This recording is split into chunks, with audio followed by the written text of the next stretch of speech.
Aba ebusia nsɛm a yabɔbɔ no pay na baabi a wo bia ne yɛba ne yɛde aba bɛsomo nsɛm no dɔso na pɔso ɛnie NPP amanyɔko ne National Council enra free enra duane nyina ɛde kosia na jode siom no no mahia ne nyina ɛyɛ ɔmo a ɔmo pɛ president ɛde wɔ NPP amanyɔko no nsɛm a ɔmo ɛde akɔkɔtɔ party nanim de kokosi sɛnie abusia yɛbɛkɔ hɔ na meeting ne kokosi yɛ no yɛde mo nkyemu abramo National Food Suppliers no mo supply nuane ɛde ma national buffer stock for no a na ɛkabra ne da hɔ no no a aba ɛkyɛ sɛ wɔtuatua bi di ama wo no no ɔmo ɛkyɛ sɛ ɔmo di agric minister ho yaw pa ne ɔkaayɛ no ɛnyɛ ho sika ɛna ɔde ama wo no no ɛna National Association of Graduate Teachers ya etwe ne from Senagrat for so ɛde atugya sɛ ɔmo wɛ ne mo sɛ nene kyerɛ ya West African Senior High School Headmistress no a ɔma gyina dwumade free ne nsɛm no mpanifo ɛbɛsa so ɛde ama no abusua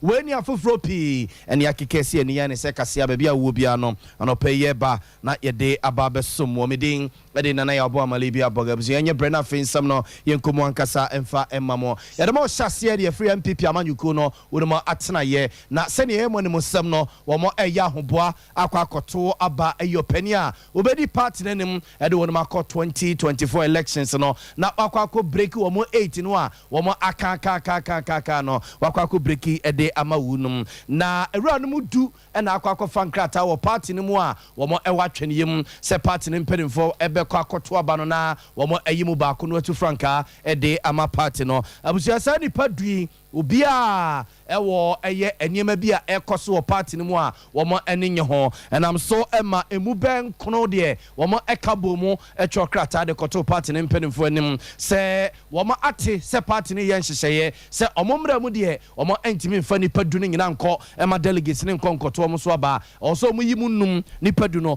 ɔmo eyi mu num de kɔma delegates no na delegates ne eyi mu baako de ma party no ɛno nti nipa du no ɔmo ɛba bɛyɛ special delegate conference no mato aba ayim na ɔmo di num na kwakoma ɛyɛ party no ɛyɛ to ahini ne ɛsɛ ne form ɔmo akɔto ɔmo so aba na saa bato no a ɛba so no ɛna ɛwura no mu du no ɔmo akɔfa nkrata no ɔmo ɛkyɛ sɛ bɛyɛ party ne nyɛ nhyehyɛ na nkɔmo nyina nkɔhyia baabi faako na ɔmo nkɔnkɔto saa aba no ɛna party ne mpanimfo so kyɛ sɛ efiri ya mpɔnten brɛ so a party no ɔmo teyɛ no ɛnyɛ saa na ɔmo to ɔmo aba no ɔsɛ ɔmo makwan ɛma delegates ne kɔhyia mantam ahodo nom na ɔmo ankasa ɛto ɔmo aba sɛ yɛbɛsum ɔmo nyina ɛde akɔgu baabi faako so ɔmo nkɔ na ɔmo nkɔnkɔto aba ɛno ho meeting ɛne album register ɔmo ɛde bɛto aba no ho meeting ɛna busua kɔ so ɛnra ɛne yɛhyɛseɛ bɛɛ anɔparo no ndu kɔwia na jude siom ɛma sɛ ɔhwɛ mfoni a ɛda yɛ television so a ɔnabo credit kwame akompre kɔ Japan ɔkɔ no mu bi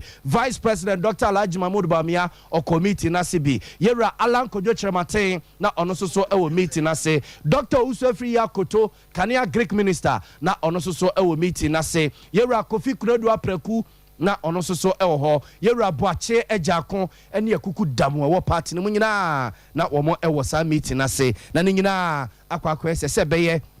na ensɛm a mpedimfo ene nye ho no ombetimi asosum no ma edidi ho nkomo no ma ahweyi ni nyina edi afiri ho no mo ama abato no etimi abaso enam so ma Council of Elders chairman Yera Hackman Owusu Ajiman ede to ewura no mu du ni nyina anim se oka ne pipa kire wonum se bibi bia akwa emenasepɔ bibi bia o ma ni nye ho bibi bia entwa ye bia no o mo ehso mo bose nene kire ya party na kuku damowom ebehia no mo awawa ni nyina atetetete ni nyina ede efiri honomo ama animu ada ho ama animu atene ama wo mo atimi akɔ na ɔdomfo yi adoma August bosome ne da etoso aduoni nsia wo matimi akwakoto wo no mo aba no no mayi eye nipadu no emunum na fei delegates na akwakoto wo mo so aba na busia sa meeting no na ekoso no yento so ne yenko animu NPP delegates ni bi ekobo dompem ɛwɔ ɛyɛ bia na ɔmo yɛ meeting ɛno meeting no sɛ na me ka kyɛ mo se hyase be anopa be nundu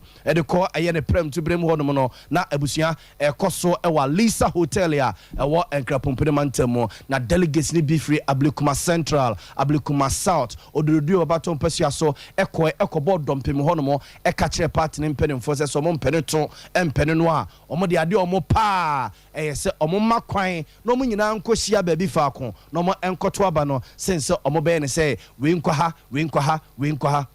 omo ntie ni pa nkon no omo nsem no a omo eka no na busia delegates na ekoye no omo nsem a omo ede tudwa ewo Alisa Hotel abonten so eni.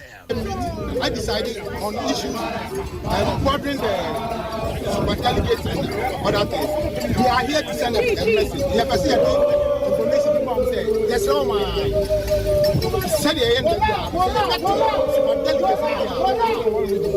You to know one place. You fit centralization. But the abena will be and for you be actually no and to buy up party. Yes, no man. Only one place. Send the baby again, man. We are here as MPP. Look at the banner. We are here as MPP. Look at the banner. Any aspirants t-shirt here. We are MPP basically. Yeah, MPP for your concern. And I am here. That's it. There, your appointment will be my person. You with me actual petition. You with me. I some say for now, you can't super delegates. Decentralization of the super delegates. You can't say, I'm betting to say, I'm going to say, special vote now. I have my own information about it. I disagree. Now, when you say, I'm betting decentralization, no, so that nobody can use it.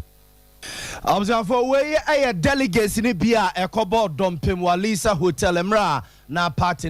for a shia na wamo ese sajene de afomu super delegates conference ya ebeko so don for ya domo August bosmi ya kwako remo na da etoso aduno ensia na chese pressure ne de enra ne sewani ensese ya kache won krapompede mantemo NPP amanjuku mpedinfo meeting a wono ekokoye ewo Alisa Hotel abontizo na nso nyina mu no party mpedinfo echrese bibia ya encheye ubi ani nye ho chese amanfo achotworo ho nkrata edi aba no ombehweso ombeyi ni nyina de afiri ho no mo eyi obia no ahweso obia koma ato ne yam ansa na saba no beba so a etimi abaso abzafo yanto aso na yemfam free NPP amanyoku no wonma tena ye yemfam ko National Buffer Stock Company womsusu wonma akache ebeto dwase eka National Buffer Stock Company mpenimfo ede National Food Suppliers for no na eyempimanim Greek Minister Yera Brian Champon at the Kotu Jamra Swig film said, ya,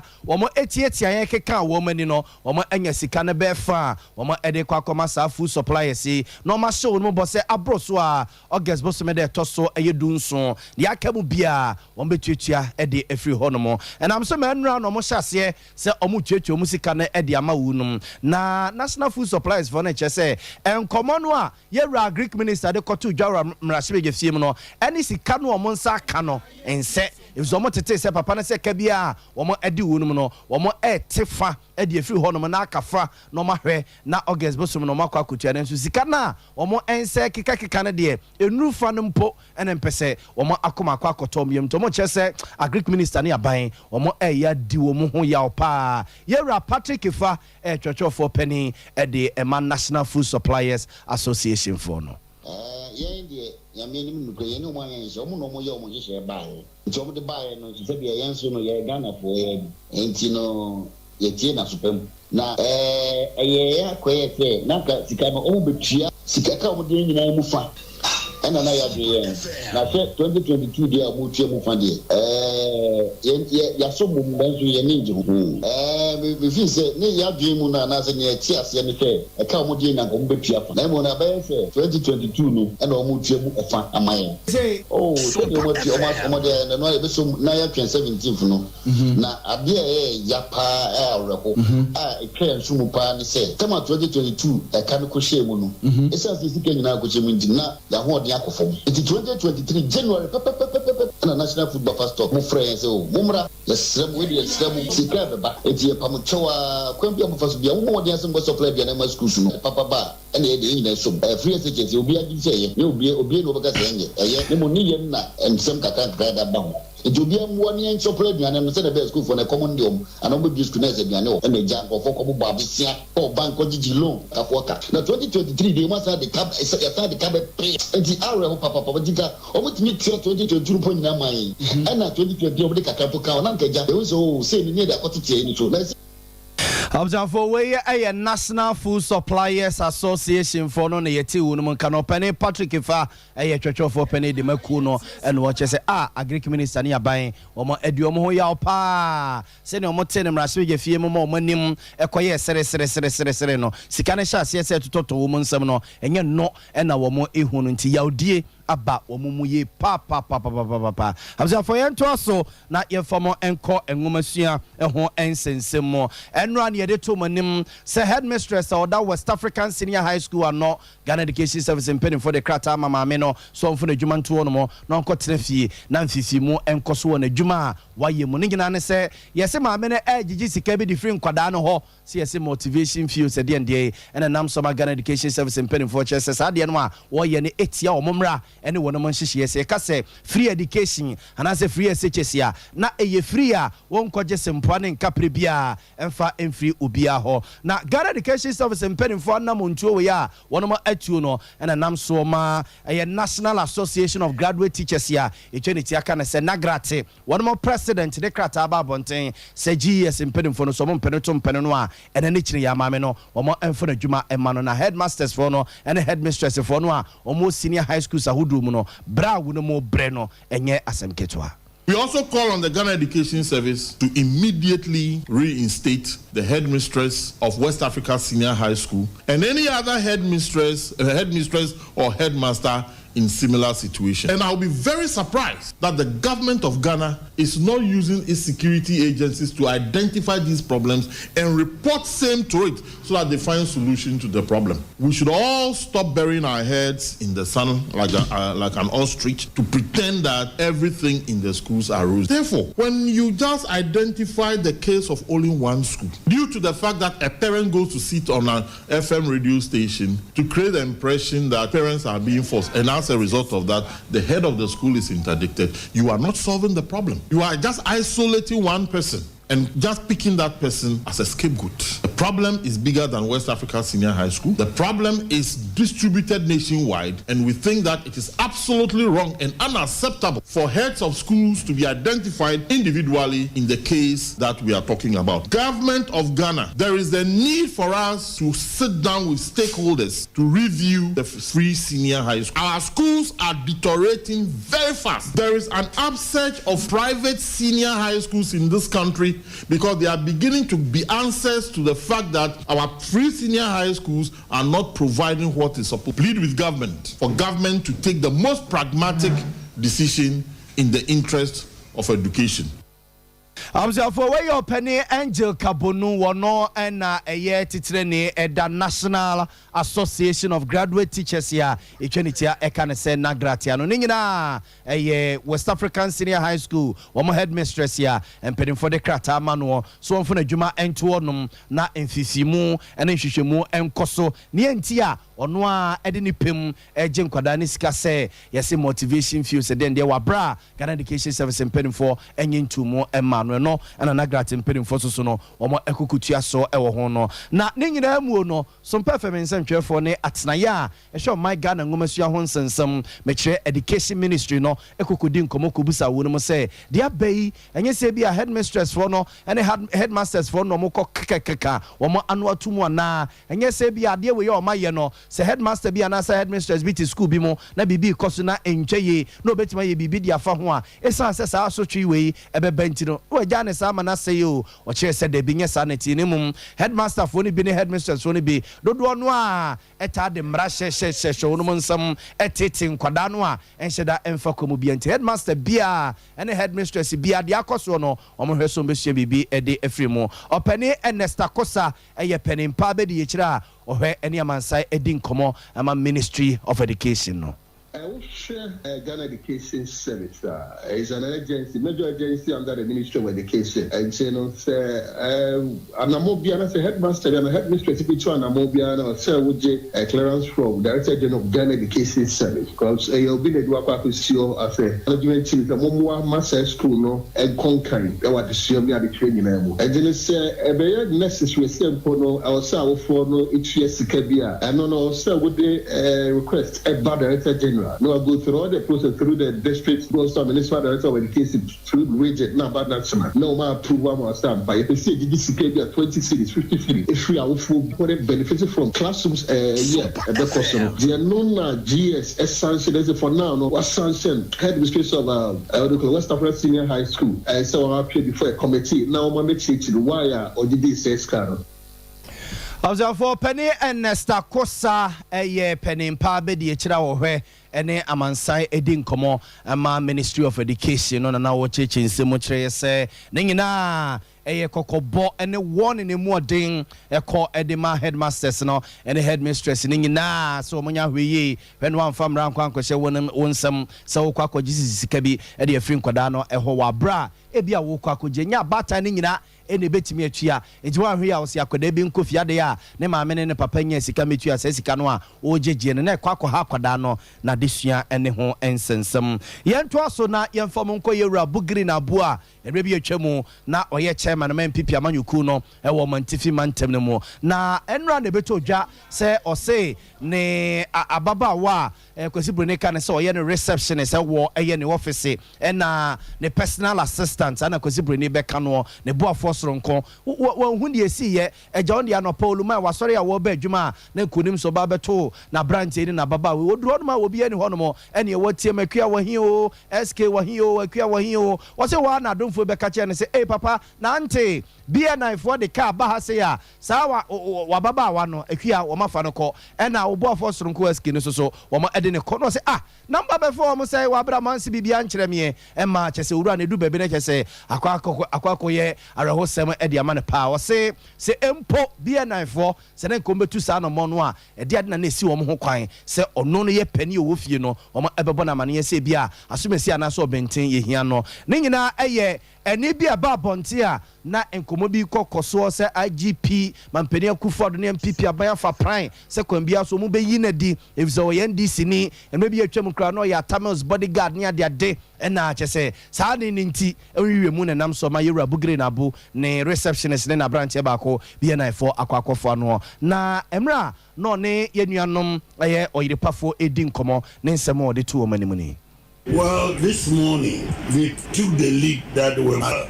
personal aid. What's his name? SK. Yes. Okay. And my reception also called Equia. Okay. We left that we were going to work. And to the office, I can't see my special aid. And then I can't see my reception. Then I started calling because I was getting frightened that maybe accident. So I started calling to see their whereabouts. And then I just been informed. They are both at BNI office at Kokuri Junction right now. Either they were picked when they were about to come to, and they were picked by the gate by the BNI people. I learned there was a game with a white and police people were armed and pushed them in and took them away. For your rabu green up where Rabbi Chemo non and a chairman man pipi amanyuku no man tiffy man temnemo and na ocheche ninse mose wobusebusemun what is a BNF for ababefa wudum do mako se de kokre janshi no do mako gugu no mo besina wanti obi anka besina obi a enka bibia emfanche no ene ade a ha no nti na ohwe ni mo se wakwakwa epani owo fie ne de enka yire so paso se de ya enkomba si bibi kakra de a chenansa na sa ne nkwada ne mi no ma babefa wo nyina yes a tape no a eba bonten se nipa bi fa prime na IGP o mayi ne de ade ya yes o ye NDC ni ya mre bi atwam kura no na o ya Tamils bodyguard ye na busu afo ye mfam nkom rasebe gefiem mrasebe dwa na e wo ho no mo sese no mama no twase mo chese hu NDC for pepepe MPP for pepepe se enye se bia independent candidate yera adanse for menam rasebe gene lawyer Andrew Makwasiama o de ne tamakwa akobo MPP for die mu a enkedi aye MPP for the dada omraswe fie mo no mo and I'm some honorable Joe say usu a wayem raswe gani ma this year was sante be kwae abato mpesua so a atiame hene no wono ene dikan echese sa de nti amamraswe dwafo no omadwuma ye aye basa omuntimi nsheda nya bibi papa bebia cooperated as we did in the past. In my 15 years in Parliament, there was not one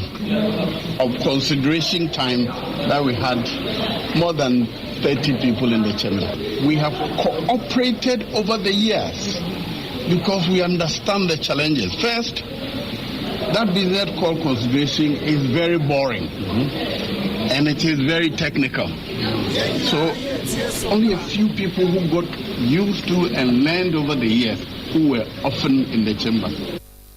For Yamraswe Jenny or Wamraswe Fima this year was Sante Bequia Baton Persuas Yera Josevo say Wusu Yadonas Ramane say Joe Wise in Yatin Canina a Jumo Moyan Raswe Fimonomo and an hour chess and so much paintino. A moment Jumaye, Aquaque BB, a decade to a B, and also Motre transited in coma, na quite chine, what TNT, na Eddie and Mguasie Eba. Yafakasian in Korea one Cransa, Abonte Eso. Now, Commission on Human Rights and Administrative Justice ya etwenity ya efrene seshraje wonma tena ya ewo enkransa bonten so bro ismantam asem ena make wo mo kyerese wo madwuma ye aye dendi ama wunum ne nyina eya kade a ewo so mo nsaka no mo ede ye adwuma ebo ama manfo ye yo ne amanfo efa hode ho nsensem tumpone no ebi ni bi ama sese kra ne mo kase kra no he wo konkransa wo mo office enkane e wo se ye adwuma no mutimi ede ye adwuma wo hono no isijifo aba betwa mo nkane mo se light bill empime womo entimi entuae na opania wono ena eda eyesra adwuma na no ene SOMPA FM nsamtwefo yenuanom won kransa edisa enkomoyi Inyoma bebre as we speak now our lights are disconnected. We don't have what do you call it mobility. We don't have a vehicle, so catch-up no ma corporate say nipa na ode na asema ba no ote brawo ho a ye de car na ebeko ant na eba na na sika nketenkete ye je say for print na ade no enu bia na ye say de esa de run office no ebi won so yanka say ebotu musika cry eba na ehia say ye de ye ebotu musika ya ejuma for ye sa contribute e de to ho ema ejuma no ekoso afa ebi won ho so a ebia na ye original offices no ebi wa ebi bro so a yesume e from nso emomo baba de omonso no running on government finances. I was going to weigh a commission on human rights and administrative justice. A trinity from Seshraji or Matana ya a war and Cransa Bontenso Buno is the man terminal and a Jumaifone HSA do baby a womoa and a Sempran Capre or more edgy Sebe no mubitime a year Jumantia Candy a bebo unum among Mojuma Yesi Sitano a bomb to send me about Watchity and Yena Wisway Nano paying some Busia Bob one of the best some more a war a year SOMPA 93.1 FM. So SOMPA 98.9 FM so and a SOMPA 90.7 is SOMPA television so no I was for informancia the sorry and my dear Chebia Jumedi and Twaso Mede Edin and Ayabo Malibia Boga Aseda and Koma Kukua Verdike Jandra Santia Boa Benedict and Yesemu for penny and a Buffalo so and a dear Echo television so that's sorry Adia Chebia Jumedi